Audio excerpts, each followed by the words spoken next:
Nouvelle réception lecture et c'est parti. On commence avec mes 5 mangas achetés neufs du mois d'octobre. Je vous l'avais dit le mois dernier, j'ai décidé de recommencer à m'acheter des mangas neufs, notamment des suites, et donc je m'autorise 5 tomes par mois et je vous avais pas présenté mes 5 tomes d'octobre. On commence sans surprise avec le second volume de l'Impératrice remariée, mon webtoon préféré, enfin adapté au format papier chez Pika. Je suis trop fan de ce webtoon, pour moi c'est le meilleur et c'est le meilleur que je connaisse et je vais dévorer ce second volume très rapidement. On reste dans les webtoons avec le 6e volume de Marry My Husband édité chez Michel Lafon.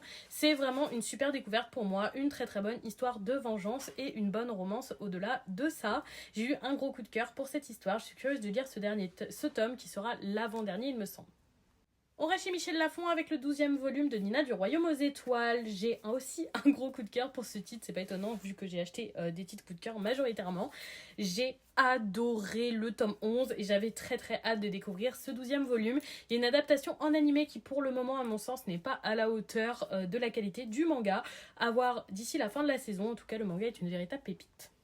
On reste dans les coups de cœur avec le 5e volume de la Smash édition DQ édité chez Crunchyroll. Largement mon manga de sport préféré, j'ai vu l'animé, tout ce qui est disponible actuellement et le coup de cœur a été immense. J'avais très envie de le lire et cette grosse édition est l'occasion parfaite de me mettre à jour dans Ikkyu. J'adore ce titre.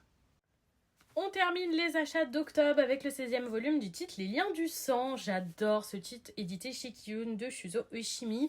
Et pour le moment, je suis très convaincue, même si je trouve qu'il y a quelques longueurs depuis quelques tomes. Je suis vraiment curieuse de lire le contenu de ce 16e tome. Toujours un petit peu déceptif parce que c'est un titre que je lis en une dizaine de minutes et en même temps j'adore. Donc bon, je continue.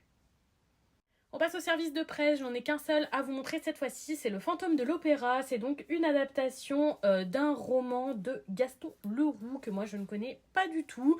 Donc écoutez, j'espère surtout de l'originalité et je suis assez curieuse de découvrir ce titre ne connaissant pas le roman, c'est une première découverte pour moi. On passe aux trouvailles d'occasion et je suis trop contente d'avoir trouvé les 2 premiers volumes de Salomé After School pour 5€. Ça va tout être du easy cash.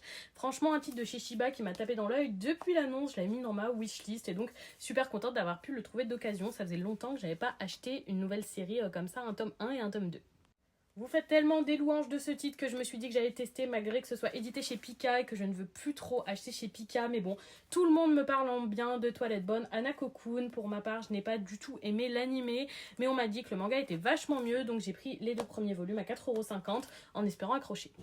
On continue les achats d'occasion avec le 4e volume de Studio Cabana pour 4,50€. Une romance qui change et que j'aime vraiment beaucoup. Trop contente de l'avoir trouvé alors qu'il est sorti assez récemment. Et on finit chez Glénat avec le premier volume de Shujin X, un titre par le même auteur que Tokyo Ghoul. J'avais adoré l'extrait. Lisez-vous ces titres ou comptez-vous